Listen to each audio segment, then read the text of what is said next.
ആസൂത്രണ ബോർഡിലെ PSC പരീക്ഷാ ക്രമക്കേടിൽ ചെയർമാനെതിരെ രൂക്ഷ വിമർശനവുമായി അംഗങ്ങൾ. ചെയർമാൻ കമ്മീഷനെ കബളിപ്പിച്ചു. ചെയർമാന്റെ നടപടി PSCയെ സംശയനിഴലിൽ നിർത്തി. പരീക്ഷാ കൺട്രോളറെ ഏൽപ്പിച്ച നടപടി ഒരിക്കലും അംഗീകരിക്കാൻ കഴിയാത്തതെന്നും അംഗങ്ങൾ. കമ്മീഷൻ അംഗങ്ങൾ മാത്രം പങ്കെടുക്കുന്ന 0 അവർ 2 മണിക്കൂർ പിന്നിട്ടു. വിവരങ്ങളുമായി തിരുവനന്തപുരത്ത് നിന്നും അനുരു അശോകൻ ചേരുന്നുണ്ട്. അനുരു, സ്വാഭാവികമായിട്ടും വലിയ തരത്തിലുള്ള ക്രമക്കേട് നടന്നിട്ടുണ്ടെന്ന് വ്യക്തമാകുന്നു. ഇപ്പോൾ ചെയർമാന്റെ മേൽ കുറ്റം ആരോപിക്കപ്പെടുന്നു. എങ്ങനെ പുരോഗമിക്കുകയാണ് യോഗം?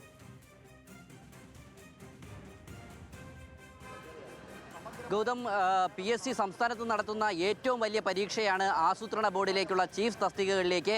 ആ തസ്തികകളിൽ ക്രമക്കേട് നടന്നിട്ടുണ്ട് എന്ന് ആദ്യം പുറത്തുവിടുന്നത് ന്യൂസ് മലയാളമാണ്. ന്യൂസ് മലയാളം വാർത്ത ശരിവെച്ചുകൊണ്ടാണ് കഴിഞ്ഞ തിങ്കളാഴ്ച ചേർന്ന PSC യോഗം റാങ്ക് ലിസ്റ്റുകൾ താൽക്കാലികമായി മരവിപ്പിക്കാനും 228 ഉദ്യോഗാർത്ഥികളുടെ ഉത്തരക്കടലാസുകൾ പുനർമൂല്യനിർണ്ണയം നടത്താനും തീരുമാനിച്ചത്. ഇതിൻ്റെ അടിസ്ഥാനത്തിലാണ് കഴിഞ്ഞ തിങ്കളാഴ്ച ആഭ്യന്തര വിജിലൻസ് അന്വേഷണം PSC പ്രഖ്യാപിച്ചത്.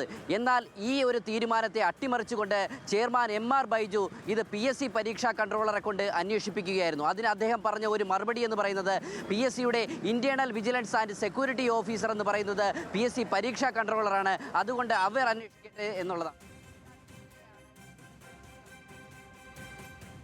ഈ ഒരു കമ്മീഷന്റെ 0 അവറിലാണ് ഇപ്പോൾ രൂക്ഷമായ വാദപ്രതിവാദങ്ങൾ നടക്കുന്ന വിവരം ന്യൂസ് മലയാളത്തിന് ലഭിക്കുന്നത്. ഇതിൽ 7 അംഗങ്ങൾ, 16 ചെയർമാൻ അടക്കം 16 അംഗങ്ങളാണ് ഉള്ളത്. ഇതിൽ ഈ 16 അംഗങ്ങളും ഇടതുപക്ഷത്തിന്റെ അനുഭാവികളാണ്. അവർ നോമിനേറ്റ് ചെയ്ത അംഗങ്ങളാണ് എന്നാണ് നാം കാണേണ്ടത്.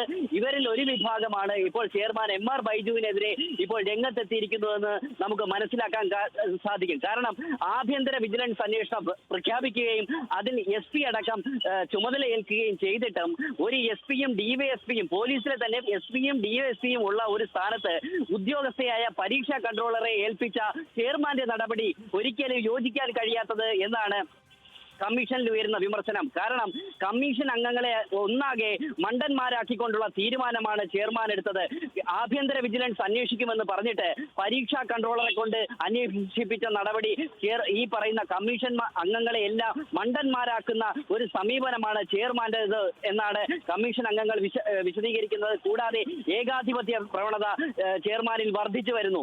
കാരണം ചെയർമാന്റെ ഈ നടപടി പൊതുസമൂഹത്തിലും ഉദ്യോഗാർത്ഥികളെ കൊണ്ട് PSCയിൽ എന്തോ ഒരു ഗൂഢാലോചന നടക്കുന്നു എന്നുള്ള ഒരു പ്രതീതി സൃഷ്ടിച്ചു.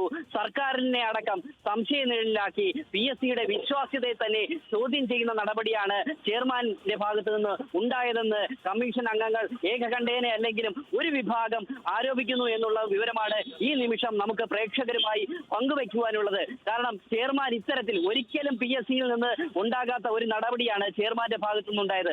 നമുക്കറിയാം, SFIയിലെ ആ കത്തിക്കുത്ത് പ്രതികൾ പോലീസിന്റെ റാങ്ക് ലിസ്റ്റിൽ ഉണ്ടായപ്പോൾ PSCയിലെ ആഭ്യന്തര വിജിലൻസ് എന്ന് മുൻ MK സക്കീർ പ്രഖ്യാപിച്ചത് DYSP SP റാങ്കിൽപ്പെട്ട ഉദ്യോഗസ്ഥരാണ്.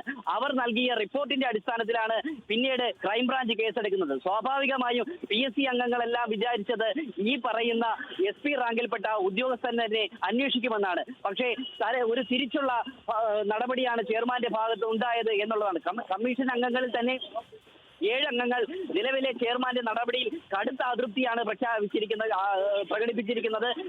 ഒരു അസാധാരണ സംഭവമാണ് ഈ 2 മണിക്കൂർ 0 അവർ പിന്നിട്ടിരിക്കുന്നത്.